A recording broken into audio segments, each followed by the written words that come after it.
शिमला की वो पुरानी सड़क जो विशिंग वेल के करीब से गुजरती थी, वहाँ जाना सख्त मना था। इसके बावजूद तकरीबन 19 साल की एक लड़की अकेली उस सुनसान रास्ते पर चली जा रही थी। ये रास्ता इतना सुनसान क्यों है?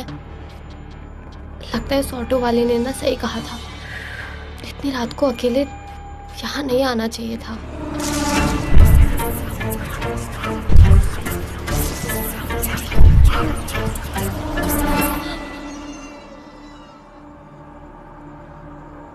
यहाँ तो कोई भी नहीं है, फिर वो कदमों की आवाज।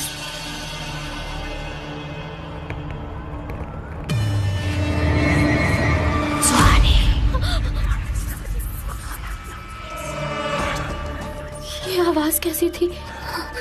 मेरा नाम किसने लिया? अचानक से सुहानी की नजर एक परछाई पर गई जो उसकी तरफ ही बढ़ रही थी, लेकिन उसे ये नहीं समझ आ रहा था कि जब आसपास कोई है ही नहीं तो ये डरावनी परछाई है किसकी। वो बहुत डर गई थी, इसीलिए घबरा कर और भी तेज चलने लगी।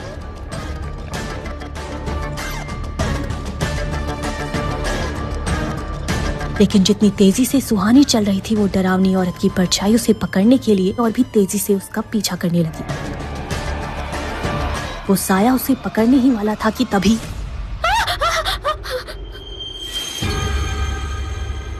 डरो मत, मेरे साथ चलो।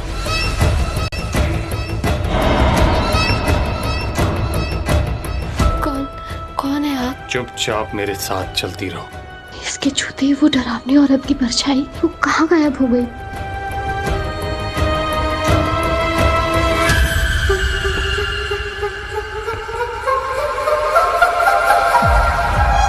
पैदल चलते हुए वो दोनों हॉस्टल के गेट के पास पहुंचते हैं। अंदर जाओ और आगे से रात को बाहर मत निकलना। सुहानी उस लड़के का चेहरा देखना चाहती थी, इसीलिए बेल बजाने के बाद वो उस लड़के का चेहरा देखने के लिए झुकी ही थी कि तभी। कौन हो तुम? और इस वक्त यहाँ क्या कर रही हो? मैम वो जल्दी बोलो, हॉस्टल बंद करने का वक्त हो गया है। मैम सुहानी शर्मा, मैंने सेंट थॉमस कॉलेज में एडमिशन लिया है और मेरे लिए यहाँ रूम भी बुक्ड है। इस वक्त यहाँ अकेले आ गई? नो मैम, मेरे साथ ये।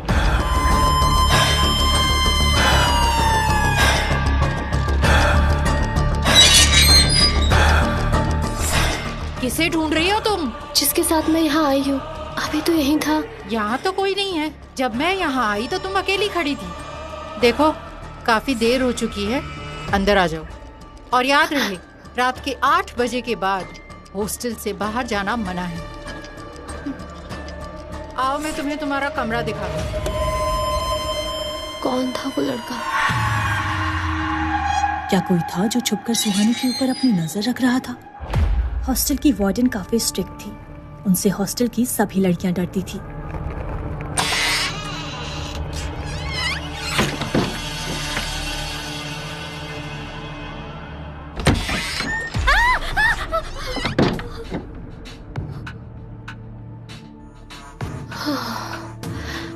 तो तुम मेरी नई रूममेट हो। हाय, आई एम निशा। हाय, सुहानी शर्मा। तुम अभी यहाँ क्यों आ रही हो? अभी तक कहाँ थी? वो अभी मैं हॉस्टल पहुंची हूँ जस्ट। तुम इस वक्त यहाँ आई हो? और तुम किस रास्ते से आई हो? पुराने रोड से। और तुम अभी तक जिंदा हो? क्या बात है? तुम ऐसा क्यों कह रही हो? क्योंकि वो बहुत डेंजरस रास्ता है और रात के वक्त वहाँ बहुत हादसे होते हैं। आज तुम लकी थी, लेकिन हमेशा नहीं होगी। दोबारा रात को कभी उस रास्ते से मत जाना। क्यों? ऐसा क्या है वहाँ? उस रोड के पास एक कुआं है जिसे विशिंग वेल कहते हैं। यहाँ के लोगों का मानना है कि वो जगह हॉन्टेड है। क्या सच में ऐसा है? मुझे नहीं पता, लेकिन लोग ऐसा कहते हैं। पर एक बात तो है कि लगभग रोज सुबह वहाँ किसी न किसी की लाश जरूर मिलती है। यहाँ की पुलिस भी रात को वहाँ जाने से डरती है। क्या तुम्हें भी डर लगता है वहाँ जाने से?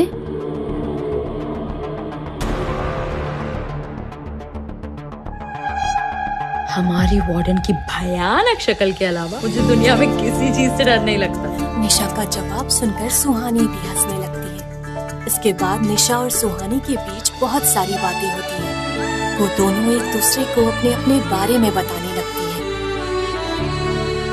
आधी रात हो चुकी थी। निशा तो गहरी नींद में सो गई थी, लेकिन सुहानी को नींद नहीं आ रही थी। बार बार उसके दिमाग में उस परछाई और उस लड़के का ख्याल आ रहा था। आखिर था कौन वो लड़का? उसके आने से वो परछाई कहाँ चली गई थी? कहीं वो परछाई मुझे मारने तो नहीं आई थी? वो लड़का, उसने मुझे क्यों बचाया होगा?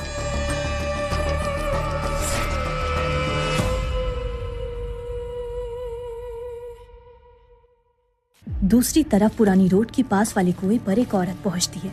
उसके एक हाथ में एक छोटा कैमरा और दूसरे हाथ में एक टॉर्च था।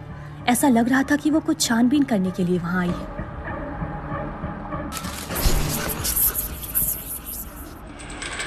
यहाँ तो कोई भी नहीं है। बेकार में ही लोगों ने आत्मा की कहानी फैला रखी है और कोई इसका फायदा उठाकर यहाँ के लोगों को मार रहा है।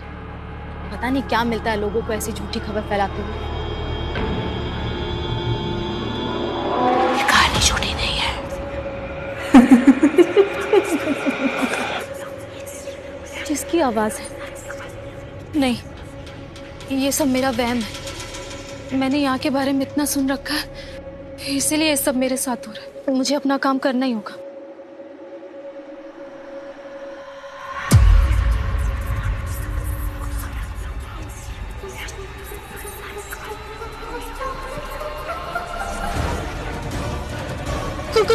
कौन है तुम्हारी? डर के कारण सुहानी की नींद टूट जाती है।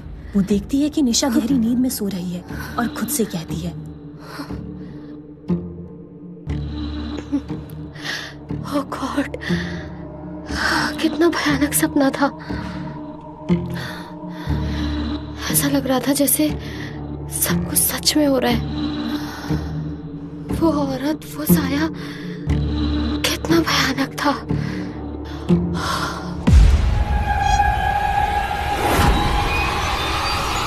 सुहानी।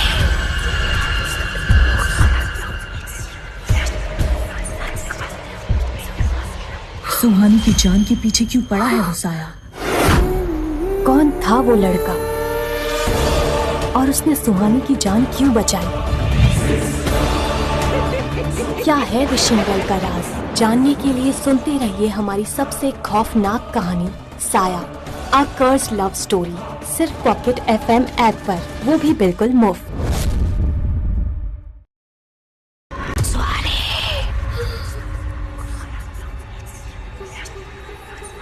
ये आवाज, क्या हो रहा है मेरे साथ? शायद मेरा वहम था। जब सुहानी देखती है कि वो अपने बेड पर ही है, फिर से सो जाती है। अगले दिन सुहानी और निशा तैयार होकर एक साथ ही कॉलेज के लिए निकलते हैं। तभी रिसेप्शन के पास से गुजरते हुए सुहानी और निशा को कुछ सुनाई देता है। मर्डर? हाँ, कल पुराने रोड पर एक और मर्डर हुआ, ठीक उसी विशिंग वेल के सामने, और आज सुबह वहाँ पे उसी लड़की की लाश मिली है। ये मैं क्या सोच रही हूँ? ये इत्तेफाक भी तो हो सकता है।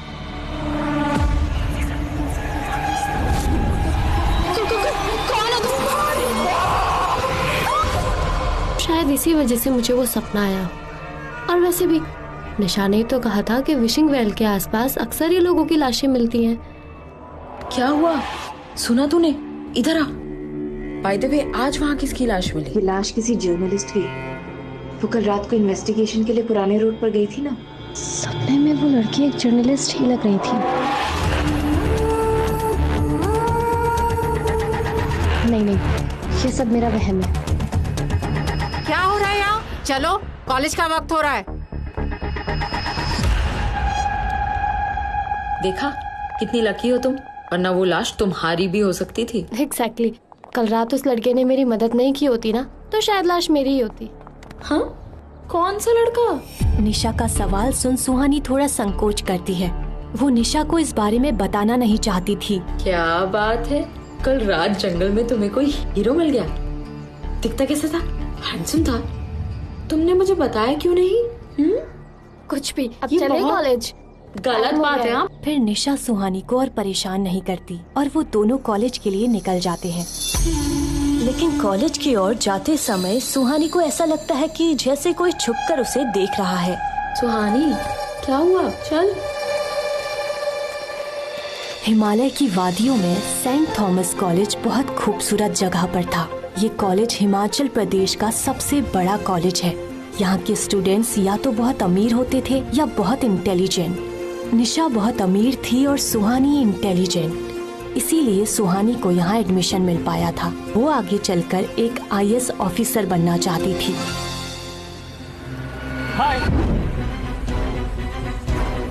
हाय ब्यूटीफुल। विवेक, कहाँ थे तुम? कब से तुम्हारा वेट कर रही हूँ। तुम्हें पता है उस विशिंग वेल के पास कल रात फिर से मौत हो गई किसी की। तो हॉस्टल में बहुत सारी गॉसिप्स चल रही थी तो लेट हो गया। निशा और विवेक आपस में बातें करने लगते हैं। विवेक से बात करने के चक्कर में निशा सुहानी के बारे में तो भूल ही गई थी। सुहानी वहीं खामोशी से खड़ी थी।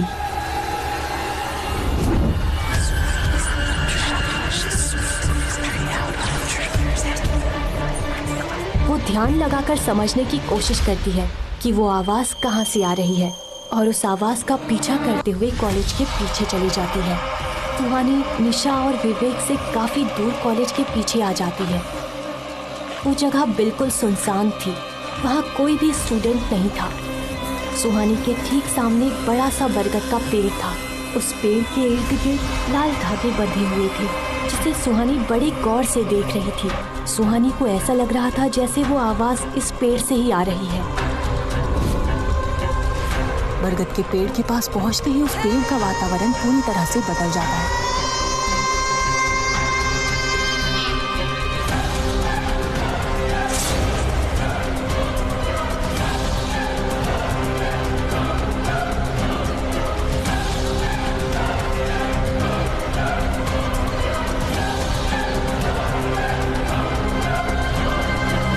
निशा के छूते ही सुहानी उसकी तरफ मुड़ती है। ऐसा लग रहा था कि वो अब तक होश में नहीं थी।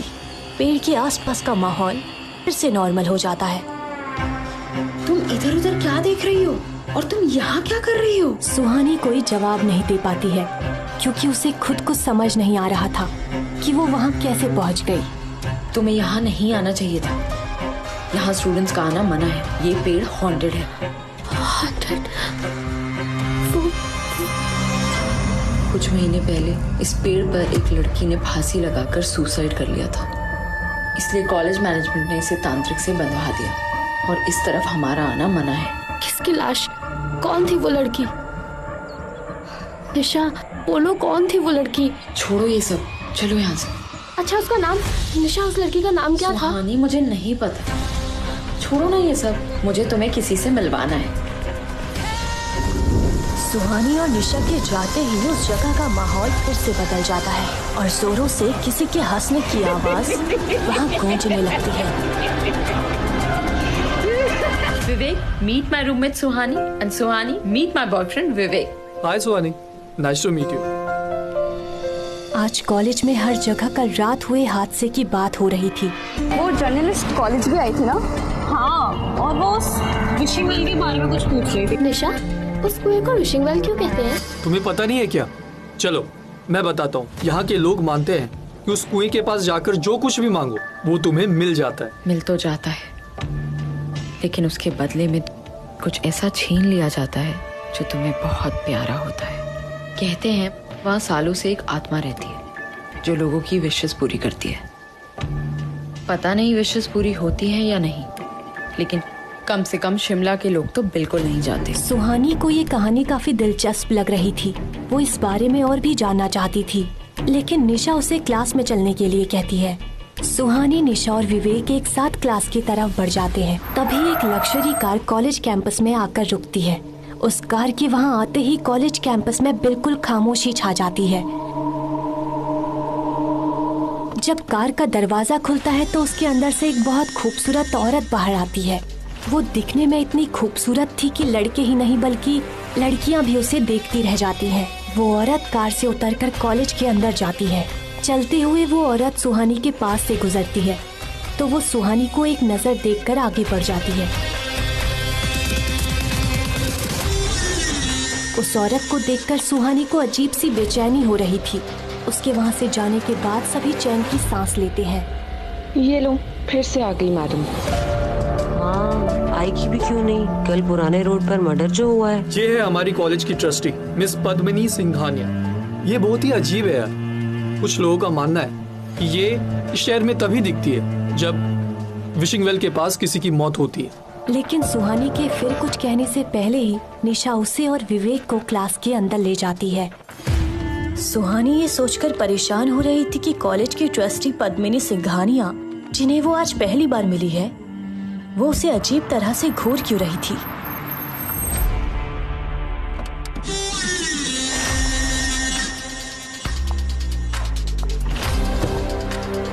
बेवजह अनजानी चीजों को नहीं छेड़ना चाहिए। कभी कभी इसकी बहुत बड़ी कीमत चुकानी पड़ती है।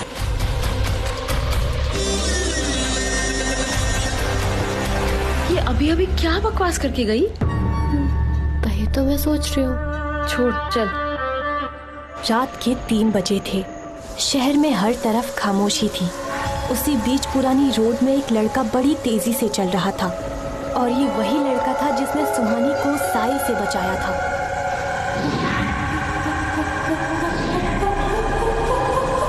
क्यों बचाया तूने उसे? प्लीज मासूम लोगों की जानें लेना बंद करो। तुम अच्छी तरह से जानते हो अब ये मौतें कभी नहीं रुकेंगी।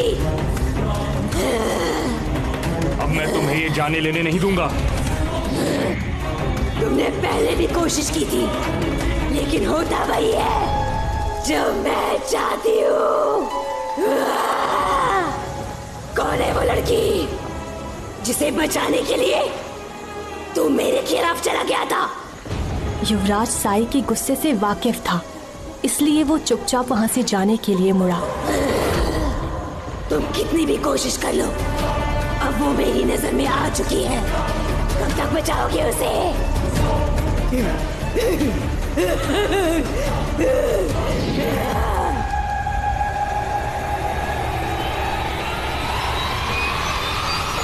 मेरी मदद करो, मुझे बचाओ यहाँ से, मेरी मदद करो।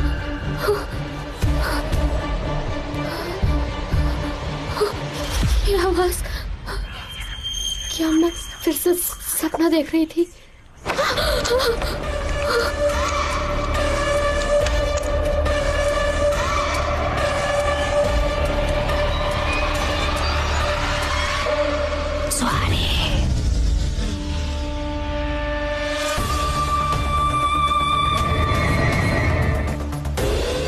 क्या उस साय ने उसे फिर से अपने वश में कर लिया था? आखिर क्यों पड़ा है वो साया सुहानी की जान के पीछे? कौन है वो लड़का? आखिर क्या रिश्ता है उसका उस साय से? जानने के लिए सुनते रहिए हमारी सबसे खौफनाक कहानी साया, अ कर्स लव स्टोरी, सिर्फ पॉकेट FM ऐप पर।